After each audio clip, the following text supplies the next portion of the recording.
وظیفہ، بچے پیدا نہیں ہو رہے اس کا وظیفہ چاہیے، روزی میں برکت اس کا وظیفہ چاہیے، ہاں بہت سارے ٹینشن ہیں، وسوسے آتے ہیں اس کا وظیفہ چاہیے، بیماری نہ آئے اس کا وظیفہ چاہیے۔ کسی نے آپ کو خط میں القاب لکھا، حضرت علامہ مولانا حافظ و قاری احمد رضا خان صاحب، اس میں حافظ و قاری کا بھی لقب لگا دیا۔ دوسرے ہوں تو پھیل جائیں گے کہ جتنے لقب فری میں ملے اچھا ہی ہے۔ اعلیٰ حضرت نے دیکھا کہ میں حافظ ہوں نہیں اور لوگ مجھے حافظ سمجھ رہے ہیں۔ یہ شعبان کی آخری تاریخ تھی، شاید دوسرے دن سے رمضان شروع ہو رہا تھا۔ آپ نے اس خط والے کے گمان کے مطابق اپنے آپ کو اتارنے کے لیے عزم کر لیا کہ اس کے خط کا جواب بعد میں لکھوں گا، حافظ قرآن پہلے بنوں گا، کیونکہ اس نے حافظ کہا ہے، مجھے حافظ قرآن کہا۔ تو اعلیٰ حضرت کا معمول یہ تھا کہ روزانہ رمضان میں فجر سے لے کر کے شام تک ایک پارہ یاد کرتے تھے اور تراویح میں ایک پارہ سنا دیتے تھے، یہاں تک کہ 29ویں رمضان کو یا 27 کو آپ مکمل ایک مہینے کے اندر حافظ قرآن ہو گئے۔ ایک مہینے کے اندر حافظ قرآن، ہاں ایک مہینے میں وہ حافظ قرآن ہو گئے۔ قرآن کا یہ معجزہ ہے، اللہ تبارک و تعالیٰ وہ جس کے سینے میں چاہے اس کو عطا فرماتے ہیں۔ میرے عزیزو، آج بھی بہت سارے ایسے بچے ہیں جو قرآن کو یاد کرتے ہیں بہت بچپن میں، اور ان کے ذہن کے دریچے ایسے کھل جاتے ہیں۔ آپ نے مولانا حارث صاحب کے پیچھے بھی تراویح پڑھی ہے، یہ ہمارے بھتیجے ہیں، انہوں نے تقریباً 4.5 مہینے میں پورا حفظ قرآن کی، الحمدللہ انہوں نے بھی ایک ریکارڈ قائم کیا تھا۔ اور اپنے سبق کے دوران انہوں نے 29واں پارہ 2 دن میں پورا پارہ سنایا تھا، آدھا پارہ ایک دن یاد کر لیا۔ تو یہ اپنے کمال کی بات نہیں، یہ اپنے کسب اور اپنے ذہن کی بات نہیں، رب تبارک و تعالیٰ کی عطا اور فضل۔ امام اعظم ابو حنیفہ کے ایک شاگرد ہیں امام محمد، یہ چھوٹی عمر میں امام اعظم کے پاس پڑھنے کے لیے آئے، داڑھی نہیں تھی، چھوٹے تھے، تو امام اعظم ابو حنیفہ رحمۃ اللہ علیہ کے پاس بڑے بڑے ان کے جو شاگرد تھے، علماء تھے، محدثین بیٹھتے تھے، اس میں ایک چھوٹی عمر کا لڑکا آیا ہے، تو امام اعظم نے ان کو ٹال دیا کہ جاؤ بعد میں، لیکن شوق اتنا تھا امام محمد کا کہ وہ ہٹنے کو تیار نہیں تھے۔ امام اعظم ابو حنیفہ نے ان کو ٹالنے کے لیے کہا کہ بیٹا میں انہی کو پڑھاتا ہوں جو حافظ قرآن ہوتے ہیں، تم حافظ ہو؟ کہا حافظ تو نہیں، حافظ بننے میں 2-3 سال لگ جائیں گے، جب تک تھوڑا سا جوانی آ جائے گی پھر سمجھ لے گا۔ کہا جاؤ حفظ کر کے آؤ۔ وہ گئے، 8 دن کے بعد پھر آئے امام اعظم کے پاس، کہا کہ حضور مجھے شاگردی میں لے لیجئے۔ کہا میں تم کو پچھلے ہفتے بھیجا تھا حافظ بن کر کے آنا، انہوں نے کہا میں پورا حافظ بن کر کے آیا ہوں 8 دن کے اندر۔ میرے عزیزو، یہ اللہ تبارک و تعالیٰ کی طرف سے انعام ہے، اور میرے آقا صلی اللہ تعالیٰ علیہ وسلم کا زندہ معجزہ ہے۔ اللہ تبارک و تعالیٰ اس قرآن پاک کی خوب برکتیں ہمیں عطا فرما ہے۔ قرآن کو نہ چھوڑو اے میرے عزیزو، قرآن کو چھوڑ کر کے آج اس قدر گمراہی آئی ہے۔ وہ زمانے میں معزز تھے مسلمان ہو کر، آج ہم خار ہیں تاریک قرآن ہو کر، قرآن کو چھوڑ کر ذلیل ہیں ہم۔ قرآن کو چھوڑنے کی وجہ سے یہ ساری آفات ہیں۔ اور پچھلی قوموں کے بارے میں قرآن میں اللہ تعالیٰ نے فرمایا، اللہ تعالیٰ ان سے فرمایا خذوا ما آتیناکم بقوہ، ہم نے جو تمہیں دیا ہے وہ مضبوطی سے پکڑو۔ یعنی یہودیوں کو تورات دی گئی تھی، بنی اسرائیل کو زبور دی گئی تھی، اور ہر ایک امت کو یہ کہا گیا ہے کہ مضبوطی سے یہ کتاب تھامے رہو۔ جو اللہ کی کتاب اتری ہے یہ صرف اور صرف جھاڑ پھونک کے لیے نہیں ہے، یہ تمہاری پوری زندگی کا دستور آیا ہے۔ ہاں کل کیا ہونے والا ہے یہ قرآن میں پڑھو، یہ بے خبر نجومی تمہیں کیا بتائیں گے؟ قرآن عظیم تمہاری زندگی کا پورا دستور العین ہے۔ اس کو چھوڑ کر کے ہم ادھر ادھر کی آج ٹھوکروں پر مجبور ہو چکے ہیں۔ میرے عزیز و حیرت ہے ہماری قوم کو، طوطے کے پاس جا کر کے اپنا بھوش پوچھتے ہیں، چٹھی نکال کر کے کہ میرا بھوش کیا ہونے والا ہے۔ وہ بھی سڑک چھاپ آدمی جو طوطا لے کر کے خود سڑک پر بیٹھا ہے، وہ لوگوں کا مستقبل بتا رہا ہے۔ ہائے، یہ اس کی بیوقوفی نہیں ہے، اس کے پاس جانے والے کتنے بڑے بیوقوف ہیں۔ مستقبل تمہارا بتا رہا ہے اور خود جو ہے سڑک چھاپ بنا ہوا ہے۔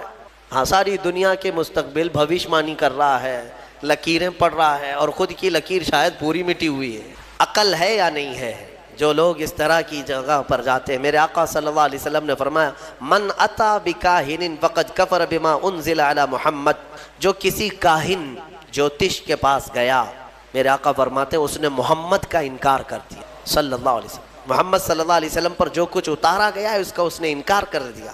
کیوں جاتے ہو؟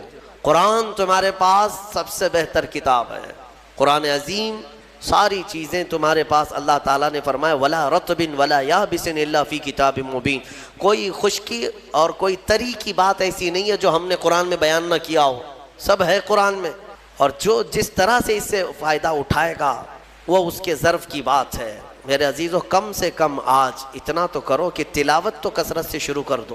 حدیث میں ملتا ہے کہ اگر لوگ آتے ہیں ہمارے پاس وظیفے، اس کا وظیفہ، بچے پیدا نہیں ہو رہے اس کا وظیفہ چاہیے، روزی میں برکت اس کا وظیفہ چاہیے، ہاں بہت سارے ٹینشن ہیں، وسوسے آتے ہیں اس کا وظیفہ چاہیے، بیماری نہ آئے اس کا وظیفہ چاہیے، وظیفے انہی سب کے چکروں میں پڑے ہوئے۔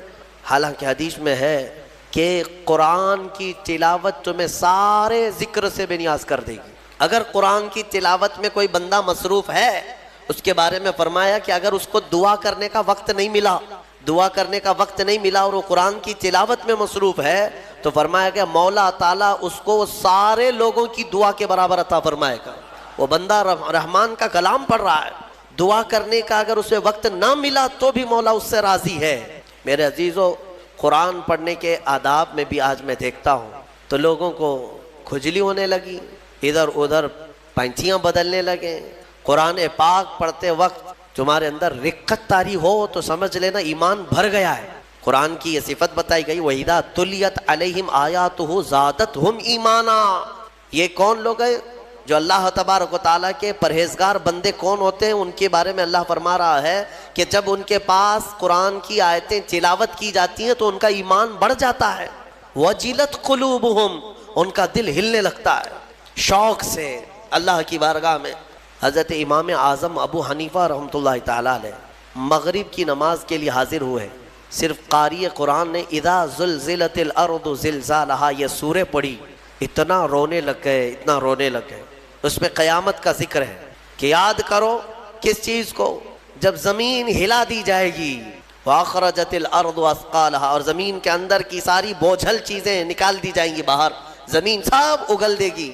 اور سورہ قاریعہ میں اللہ نے فرمایا یوم یکون الناس کالفراش، لوگ اس دن پتنگوں کی طرح ہوں گے، اڑ رہے ہوں گے۔ وتکون الجبال کالعہن، اور پہاڑ روئی کے پھاہے ہوتے ہیں، روئی کے اس طرح پہاڑ جو ہے ہواؤں میں اڑ رہے ہوں گے، پورے بڑے بڑے پہاڑ روئی کے پھاہے کے طرح اڑ رہے ہوں گے۔ اللہ نے قرآن پاک میں جو قیامت کے تذکرے فرمائے، امام اعظم ابو حنیفہ صرف سورہ زلزال پڑھتے رہ گئے، عشاء کا وقت آیا، عشاء پڑھی، پھر کھڑے ہو گئے، صرف یہی اذا زلزلت الارض زلزالہا اسی میں رہ گئے۔ اتنا روتے تھے، اتنا روتے کہ ان کی داڑھی سے آنسوؤں کا پانی ٹپ ٹپ ٹپ گرنے لگا مسجد کے اندر۔ آپ کی عمر اس وقت قریب 70 سال کی ہے، قریب 70 سال کی۔ میں بتاتا ہوں، جس امام اعظم نے 4000 ختم قرآن کیے ہیں، 5 لاکھ حدیثیں انہیں یاد ہیں، 1000 سے زیادہ بڑے بڑے محدث شاگرد پیدا کیے اور لاکھوں مسائل کا حل بیان کر دیا، امت پر اتنا بڑا احسان ہے۔ وہ امام اعظم ایک سورہ پڑھ کر کے رات کے وقت کیا کہہ رہے ہیں جانتے ہیں؟ ان کے ایک شاگرد ہیں مسعر، وہ کہتے ہیں میں رات کے وقت جا کر دیکھا میرے استاد ابھی تک کھڑے، مغرب میں جو گئے تھے ابھی تک کھڑے، آدھی رات گزر گئی تو وہ دروازہ کھول کر پیچھے کھڑے ہوئے تو امام اعظم ہاتھ پھیلا کر یوں رو رہے تھے اللہ کی بارگاہ میں کہ اے مولا، قیامت کے دن اگر ابو حنیفہ کی بخشش ہو گئی تو تعجب کی بات ہے، ورنہ مجھ جیسا آدمی بخشے جانے کے قابل نہیں۔ امام اعظم کہہ رہے ہیں میری بخشش ہو گئی تو تعجب کی بات ہے، جس نے 4000 ختم قرآن کیے ہوں، اور پھر یوں کہتے ہیں مولا میرے پاس بخشے جانے کے لائق کچھ ہے نہیں سوائے سفید داڑھی کے، اور تو نے فرمایا ہے کہ سفید داڑھی والے کو عذاب دینے میں مجھے حیا آتی ہے، مولا میری سفید داڑھی کو دیکھ کر مجھے معاف کر دینا۔ یہ قرآن میں محو ہونے والوں کا انداز ہے، اور ہمارے ہاں برسوں ہو جاتے ہیں ہم خوف الہی سے نہ روتے ہیں نہ ہی ہمارے جسم ہلتے ہیں۔ ہمیں کس چیز کا غرور ہے؟ ہمیں کس چیز سے اطراء ہے؟ کیا ہے ہمارے پاس؟ دنیا کے جو سب سے اچھے لوگ تھے وہ صحابہ تھے۔ ایک بار وہ زور سے ہنس رہے تھے تو میرے آقا نے صرف ان کو اتنی بات پر پوچھا کیا تم سبوں نے قیامت کی تیاری کر لی؟ تو اتنی زور سے ہنستے کس بات پر ہو؟ صحابہ ہنسنا بند کر دی، اور ہمارے حال یہ ہے نہ وضو ڈھنگ کا ہے، نہ قرات ڈھنگ کی ہے، نہ نمازیں ہو پائی ہیں، کچھ نہ ہو کر کے بھی ہمارا سینہ چوڑا کر کے ہم زمین پر گھوم رہے ہیں۔ اللہ کے خوف سے لرز جاؤ اور قرآن عظیم کی تلاوت جو بندہ کرتا ہے کثرت سے، اللہ تعالیٰ کا وہ ایسا محبوب ہوتا ہے، ایسا محبوب کہ آپ دیکھنا موت کے وقت بھی اس کے چہرے پر نور طاری ہو جاتا ہے، ہاں اس کے لبوں پر مسکراہٹ ہوگی۔ قرآن کثرت سے پڑھنے والے کی روح آسانی سے نکالی جاتی ہے۔ امام احمد بن حنبل بڑے امام ہیں، فرماتے ہیں نزا کیا وقت تھا ان کے، اور اس وقت سے کوئی باہر آتا نہیں، لیکن اللہ تبارک و تعالیٰ جسے چاہے موت کے منہ سے نکالے۔ ان کے ساتھ ایسا ہوا کہ قریب موت کا وقت آ گیا اور سانس جو ہے پھڑکنے لگ گئی، ہلکی ہلکی ہو گئی، لگتا کہ اب روح نکلے گی، تب روح نکلے گی۔ اسی اثنا میں وہ کہتے ہیں کہ شیطان قریب آ گیا، شدت کی پیاس لگی تھی، اور شیطان، کس کی بات کر رہا ہوں؟ امام احمد بن حنبل کی شدت کی پیاس لگی تھی، اور وہ پانی لے کر قریب آیا اور بار بار مجھے اپنی طرف بلاتا تھا، کیونکہ پانی کے لیے آدمی کہیں پر بھی چلا جائے۔ وہ کہتے ہیں کہ مجھے اندازہ تھا کہ یہ ابلیس ہے، مجھے بہکا رہا ہے، لیکن پانی کی خواہش بھی ہے۔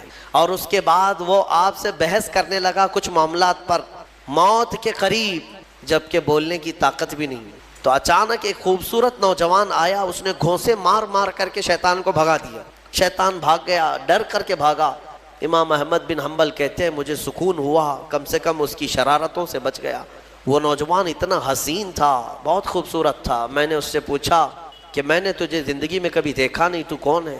وہ نوجوان کہتا ہے احمد بن حنبل، میں سورہ یاسین ہوں، جس کو تم روزانہ تلاوت کرتے تھے۔ اللہ نے مجھے آج یہ شکل دی، اور اس ابلیس کو میں نے مار کر بھگایا کہ تمہاری نزا میں وہ تمہیں گمراہ نہ کر سکے۔ بہرحال یہ کیفیت ان کی ختم ہوئی، آپ نے یہ بیان کیا، پھر بعد میں دوبارہ آپ شاید نزا کے عالم میں گئے اور انتقال ہوا۔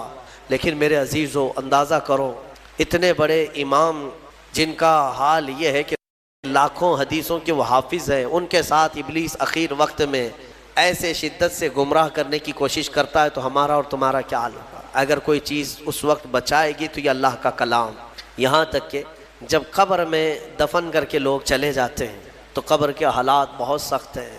قبر بڑی چھوٹی ہے، ہم خود ہی کھودتے ہیں، جانتے ہیں کتنی قبر ہوتی ہے۔ اپنے مردوں کو آپ دفنا کر کے آتے ہیں، اتنی ہوتی ہے کہ کروٹ بھی نہیں لے پاتا مردہ، اور وہ بھی اس کو اتنا ٹائٹ کر کے نیچے پتھر یا اینٹ، یہ ڈھیلے سب رکھ کر کے قبلے کی طرف کر کے اس کو بند کر کے آ جاتے ہیں۔ پتہ ہے کس قدر گھبراہٹ ہوتی ہے، بہت گھبراہٹ ہوتی ہے۔ یہ مت سمجھنا کہ مردے کو اب کچھ پتہ نہیں چلتا، یہاں تک کہ حدیث میں ہے تمہارے چلنے کے چپلوں کی آواز تک وہ مردہ سنتا ہے، بولنے کی آواز تو چھوڑے، چلنے کی آواز بھی وہ قبر میں سنتا ہے۔ ہر چیز زندوں کے کانوں سے زیادہ کان اس کے تیز سنائی دیتا ہے اس کو، اور جب لوگ چھوڑ کر کے جا رہے ہوتے ہیں وہ اس قدر گھبراہٹ کا شکار ہوتا ہے کہ اس تنگ و تاریک کوٹھری میں پہلی بار اس کو ڈالا گیا ہے، زندگی بھر کبھی اتنے چھوٹے گڑھے میں نہیں سویا۔ ہاں، اب حضور پاک صلی اللہ علیہ وسلم نے فرمایا ہے، رشتہ داروں کو بھی کہا ہے کہ دفنانے کے بعد تھوڑی دیر بیٹھ جاؤ قبر کے پاس کہ اس کی گھبراہٹ کم ہو۔ لیکن کون بیٹھتا کون ہے؟ سب کو اپنی جلدی ہے، عزیز لوگ بھی نہیں بیٹھتے، نکل آتے ہیں، بھائی ہوں، باپ ہوں، بیٹے ہوں، سب نکل کر کے آ جاتے ہیں، الا ماشاء اللہ۔ لیکن اس اندھیری قبر میں جب لوگ قبرستان سے آ جاتے ہیں، عجیب و غریب آوازیں مردے کو سنائی دینے لگتی ہیں، زمین ہلنے لگتی ہے اور دونوں جانب سے دباتی ہے زمین۔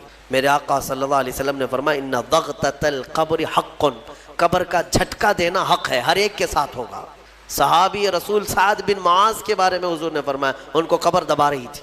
قبر سب کو دبائے گی، لیکن کچھ کو ایسے دبائے گی کہ ان کی ہڈی پسلیاں الگ ہو جائیں، اور کچھ کو محبت سے دبائے گی۔ لیکن فرمایا کہ قبر جو ہے اس وقت اندھیری اور پھر عجیب و غریب آوازیں، تنہائی الگ، کوئی نہیں ہے قریب، کوئی نہیں ہے۔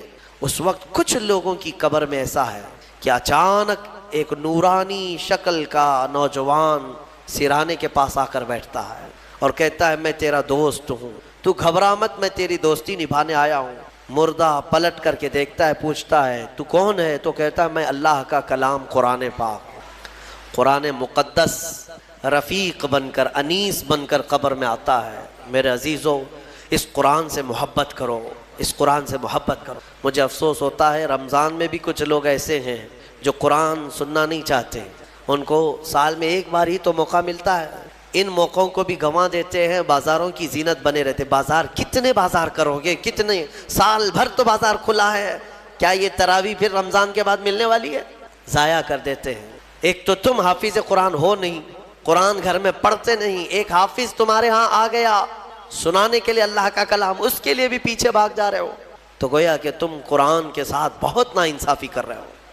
قرآن کو پیٹھ پیچھے ڈال چکے، اس کے حقوق نہیں ادا کرتے۔ گھروں میں جا کر کے دیکھو تو بہت اونچے طاق پر اس کو رکھ دیا ہے۔ قرآن پر تو اتنی دھول جمع ہوتی ہے کہ اتنی دھول نہ فریج پر نہ ٹی وی پر، ٹی وی اور فریج اور واشنگ مشین تو روز صاف ہو جاتے ہیں، قرآن پاک پر ہاتھ بھی نہیں لگتا۔ کیوں قرآن کے ساتھ یہ دوہرا سلوک ہے؟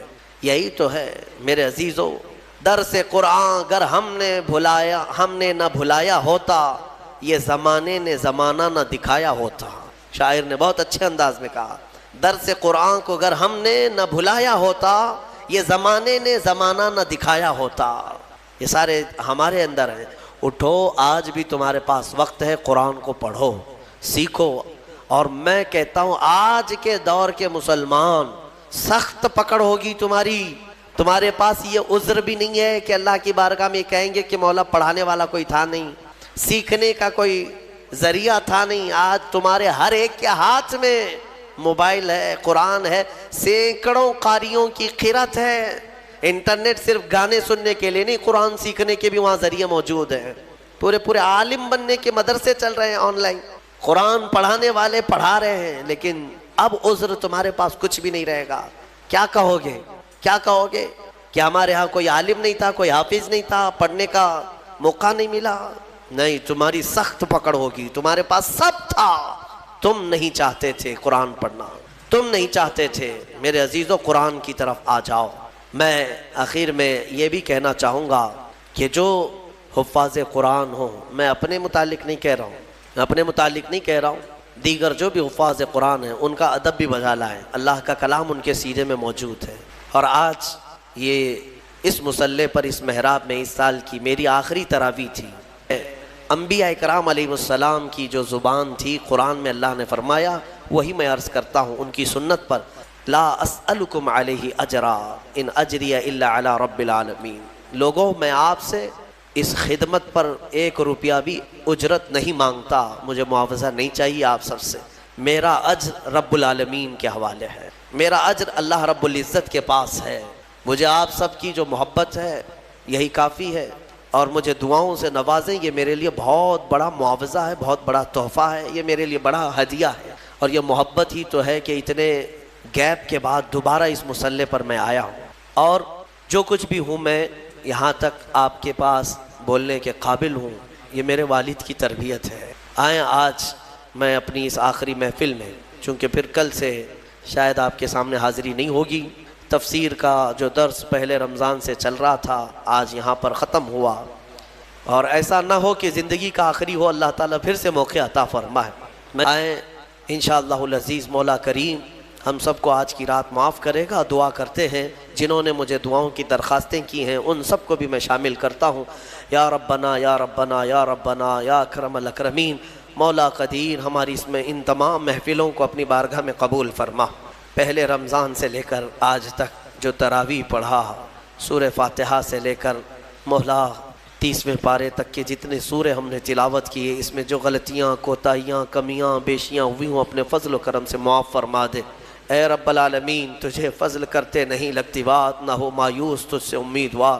تو نے رمضان میں یہ حسین موقع دیے تھے، تیری اس مسجد کو ہم بھرتے تھے، مولا اگر ہماری زندگی باقی ہے تو پھر سے رمضان عطا کر دے۔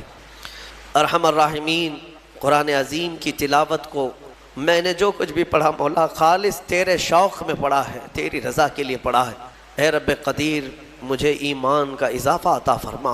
جتنے لوگوں نے خلوص سے سنا ہے مولا ان سب کو اجر عطا فرما۔ اور تفسیر قرآن جو آج تک کی محفلیں ہوتی رہیں، اس میں جو غلطیاں کوتاہیاں ہوئی مولا سب سے میں توبہ کرتا ہوں، مجھے معاف فرما دے۔ سننے والوں کو بھی معاف فرما دے، اور دور دراز سے کئی لوگ آن لائن سن رہے ہیں، محفلوں میں شامل ہوتے ہیں، مولا ان سب کی بھی مغفرت فرما دے۔ ارحم الراحمین، آج کئی لوگ تیرے دربار میں ہاتھ پھیلائے ہیں، کچھ محتاج ہیں، کچھ غریب ہیں، اپنے اپنے گھروں کی پریشانیاں، کچھ تو وہ ہیں جو بول نہیں سکتے، اے رب ذوالجلال سب کی پریشانیاں دور کر دے۔ اے رب العالمین پورے ہندوستان کے مسلمان اس رمضان میں پریشان ہیں مولا، جائیں تو کدھر جائیں، کس سے اپنے غم کی داستان سنائیں، سمجھ میں نہیں آتا مولا۔ حالات اس قدر بدلتے جا رہے ہیں کہ چھوٹی ذاتوں کے اور نیچ قسم کے لوگ تیری مسجدوں پر، تیرے اولیاء کے مزاروں پر اور مسلمانوں کی گردنوں پر راج کرنے لگ گئے ہیں۔